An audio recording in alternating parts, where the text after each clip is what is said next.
Oke.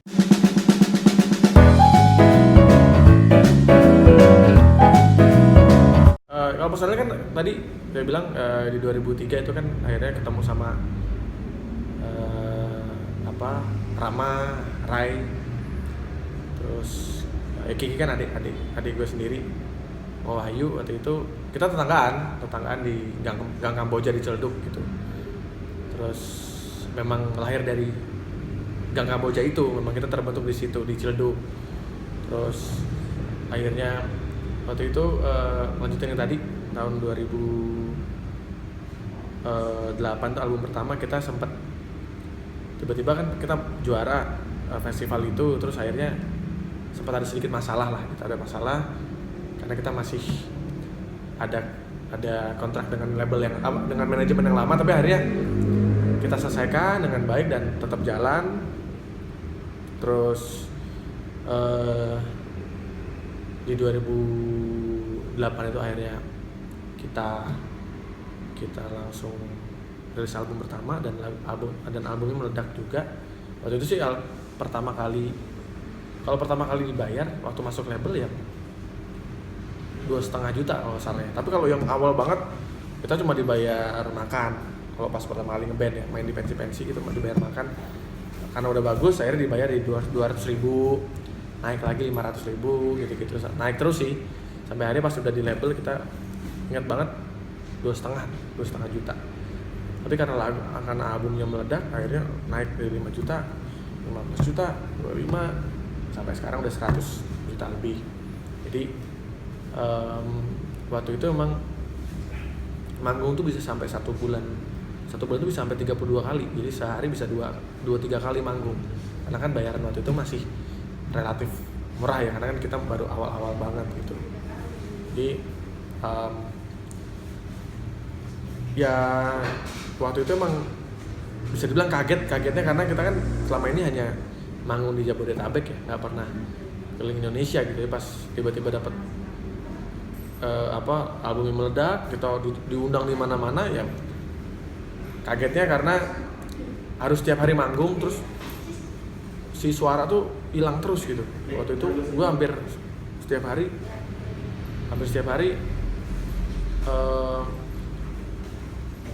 ke rumah sakit, disuntik.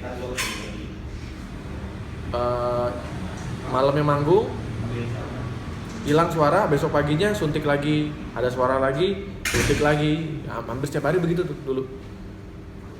Sampai akhirnya ternyata itu karena teknik pengambilannya suaranya salah. Sampai akhirnya gue dilesin vokal sama manajemen dan akhirnya terbiasa tuh. Oh ternyata salah ngambil teknik pengambilan suara. Jadi gue kayak adrenalinnya suka terpengaruh sama penonton. Jadi harusnya kan kita yang bisa mengatur penonton, tapi waktu itu gue masih terpengaruh sama penonton. Jadi karena penontonnya banyak, ya terlalu seneng lah, terlalu happy ngelihat crowd yang sebegitu banyak nyanyi lagu-lagu The Massive gitu. Ya udah, perubahan itu membawa sesuai dengan nama judul albumnya, perubahan yang membawa perubahan benar-benar. Yang tadinya nggak punya duit ya akhirnya udah mulai dapat duit dari manggung, terus karir juga, secara karir penghargaan banyak banget di album pertama tuh. Penghargaan banyak, kita dapat MTV Music Award, the most favorite breakthrough artist waktu itu. Terus apalagi ya, lagu terdahsyat dan lain-lain lah, banyak banget gitu. Jadi waktu itu karena kita terkenal banget saat itu ya, jadi ya namanya lagi istilahnya zaman sekarang lagi viral gitu ya, pasti ada aja hatersnya kan. Nah hatersnya kita dulu gila juga gitu. Akhirnya kita dibilang album pertama tuh dibilang menjiplak lah dan lain-lain saat itu ya kan, rame itu. Tapi saat itu memang mental kita diuji banget sih. Kalau kita nggak punya mental yang kuat mungkin udah gila kali ya, dapat pressure yang luar biasa gitu. Terus udah gitu kan secara pribadi gue juga privasi udah berkurang. Dulu kan mungkin orang nggak tahu siapa gua gitu. Sekarang akhirnya mau tahu deket sama siapa, pacaran sama siapa, dan memang saat itu memang gue berusaha untuk tidak terlalu terbuka ke umum soal pasangan dan lain-lain saat itu, karena jujur memang gue tidak suka yang terlalu di-expose gitu, terlalu diliatin gitu kehidupan pribadi gitu.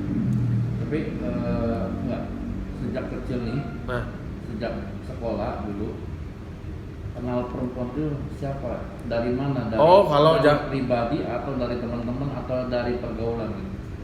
Kalau perempuan ya itu standar ya, kalau cinta-cinta monyet mah biasa, semua cowok pasti sukanya cewek gitu kan. Atau SMP naksir siapa, SMA naksir siapa, tapi itu hanya cinta monyet aja. Maksudnya SMA malah yang teman-teman udah pada pacaran gitu ya, saya malah belum saat itu, karena bukannya nggak pacaran, enggak, karena kan ditolak terus kan. Dulu kan secara tampang saya juga pas-pasan juga bisa dibilang gitu ya. Terus kemana-mana nggak punya kendaraan, naik angkot. Jadi zaman dulu kan pasti cewek kan masih milih yang naik motor minimal atau naik mobil gitu kan. Jadi ya dulu tuh daya tariknya hanya pas lagi nyanyi aja. Kalau pas lagi nyanyi baru cewek agak nengok dikit. Itu pun juga dikit doang gitu. Makanya lahirlah lagu Cinta Inumunku. Itu lagu-lagu zaman Sudahi Pri ini, Cinta Inumunku itu di era waktu zaman SMA.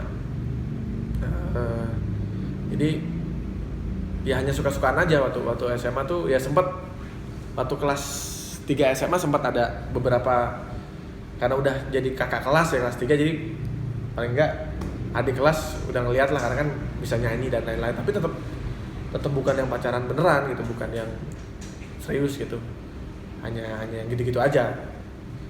Ya udah sampai akhirnya banyak ya mencoba suka sama seseorang ya nggak sesuai dengan diharapkan, jadi lagu lagi. Ya dulu setiap kayak deket sama seseorang biasanya jadi lagu gitu. Memang itu kan soal. Pernah diajarin Bandung nggak main perempuan? Nah itu waktu itu emang polos banget sih. Polos banget. Iya. Saya SMP SMA polos banget, bisa dibilang sangat polos. Bahkan kalau ketemu cewek tuh gemeter lah gitu, kayak nggak pede gitu, terus nggak berani aja gitu. Ya makanya suka bikin lagu tuh karena tidak bisa mengungkapkan langsung, biasanya lewat lagu aja gitu. Jadi bisa dibilang agak sedikit soal yang gitu-gitu malah jauh banget waktu itu ya, waktu awal-awal ya gitu. Nah, tapi tahu ngerti tentang tentang namanya seks itu pertama bulan berapa ngerti gitu? Ya kalau itu kan dari banyak dari obrolan-obrolan pasti ada ya. Tapi kalau terpengaruh nggak? Saat itu jujur karena memang lingkungan anak-anak nggak bandel ya saat itu ya, kayak kayak The Massive juga yang ngerokok aja. Saya jujur ngerokok enggak, alkohol pun enggak gitu. Jadi lingkungannya ngaruh juga sih gitu. Jadi memang kayak lingkungannya berpengaruh ke kita, jadi kita nggak terlalu yang gimana gitu saat itu gitu. Tapi ciuman pertama sama perempuan itu ya pernah dicium perempuan apa Rian yang cium perempuan? Yang pertama itu ya. Yang mungkin nah itu dia, karena SMP SMA itu saya tidak terlalu itu, jadi maksudnya jarang diterima sama cewek kan, jadi cuma suka-sukaan aja, ngarep-ngarep doang gitu. Jadi ya pas udah terkenal aja baru bisa agak sedikit dilihat sama wanita gitu. Kalau pas sebelum ini sih ya makanya banyak lagu-lagu yang ngarep kan, karena itu dulu nggak kesampaian gitu, suka sama ini nggak kesampaian, main nggak kesampaian. Tapi kalau dapat istri itu dari mana? Dikenalin orang atau memang dia friend sama? Nah kalau istri kebetulan Kenal dari 2010. Kebetulan dia kan TV kan, orang TV, orang produser TV juga yang acara musik, jadi memang tidak pernah kelihatan juga, maksudnya dia juga tidak mau kelihatan juga saat itu, bahkan saat menikah pun kan kita juga dia nggak mau kelihatan gitu, padahal ya karena dia dulu biasa nyetingin berita tiba-tiba diberitain, jadi dia juga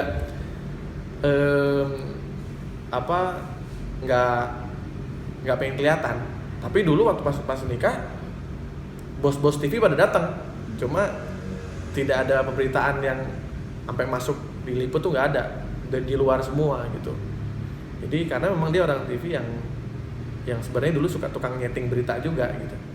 Gimana sih waktu kenal dia sampai siapa sih yang ngajakin nikah, atau mungkin gimana lirikan pertama gitu loh? Nah, Cinta dulu itu berapa lama juga pacaran? Ini lucu. Jadi kalau pacaran itu sebenarnya dekatnya 2 tahun. Cuma yang bikin gue memilih dia itu karena satu, dia orangnya tidak nggak pernah berpikir yang negatif gitu. Jadi kalau dulu sempat pacaran sama yang sebelumnya tuh kayak dicurigain. Nah kalau dia nggak gitu. Terus yang paling bikin akhirnya saya klik itu adalah dia tahu musisi-musisi yang saya suka, yang dimana nggak semua orang tahu. Nah itu yang tiba-tiba, wah ini beda nih, selera musiknya juga beda. Kok dia tahu band ini, tahu band ini ya? Nah ini buat gua cewek yang tahu musik, tahu referensi musik yang bagus tuh pasti ada sesuatu. Pasti dia punya background yang bagus, pinter. Nah itu akhirnya di 2012 bikin album ketiga, Persiapan. Nah ternyata Persiapan itu persiapan nikah. Jadi emang udah dikasih tanda judul albumnya Persiapan apa ya, nggak taunya nikah. Karena memang waktu itu udah diwanti-wanti sama orang tua kalau bisa sebelum 27 udah nikah biar aman gitu kan. Tapi lo cinta sama dia karena dia cantik atau karena dia baik atau karena apa? Karena satu pinter dan selera musiknya beda sama cewek-cewek lain. Gitu, kalau cewek kan biasanya ya hanya mementingkan dandan, rambut panjang, high heels, make up. Nah kalau dia tuh enggak, dia dengerin musik yang orang lain nggak tahu. Nah itu udah jadi poin plus sih buat gua gitu. Berarti dia lu kepengen kawin sama dia karena dia suka musik lu gitu. Dia suka musik-musik yang gue denger juga, yang dimana orang lain nggak tahu. Salah satu judulnya apa yang dia suka? Ya dulu ada, itu dulu orang nggak akan tahu deh. Ada band namanya The Divine Comedy, itu ada band Irlandia, itu judulnya Everybody Knows Except You. Itu musisi asal Irlandia. Terus ada lagi The Sundays, itu band 90s. Itu orang jarang banget tahu, tapi dia tahu. Dan waktu gua ulang tahun dia ngasih hadiah kompilasi CD band Britpop. Nah itu ini dah calon gua nih gitu. Akhirnya dilamar dengan lagu Natural. Nah kebetulan jadi single pertama di album ketiga tuh. Lagunya cukup populer juga gitu. Jadi ya akhirnya dia mau saya rayu pakai lagu Natural. Akhirnya nikah. Pengen bikin film nggak sih kisah dari hidup lu dari awal sampai lu punya anak sampai menikah? Iya sebenarnya kisah gue bisa dibilang termasuk yang roller coaster juga sih, termasuk yang cukup berkali-kali juga gitu. Dan kayaknya perlu di-share juga bagaimana gue berjuang untuk bisa mencapai ini semua gitu. Tapi mungkin nanti karena kita masih ada beberapa mimpi-mimpi yang harus kita capai kan, bersama The Massive juga. Kayaknya bakal, kalau itu sudah kesampaian, itu akan jadi cerita yang keren banget sih. Tapi dulu target nikah itu sama dia atau sama apa memang ada sebelumnya udah punya target? Dulu waktu pas ketemu dia udah klik banget ya. Maksudnya wah ini orang yang gue cari nih saat itu gitu. Ya waktu sebelum sama dia ya memang pencarian juga, pacaran sama ini gitu, tapi ternyata emang ya Tuhan menggariskan sama yang sekarang gitu.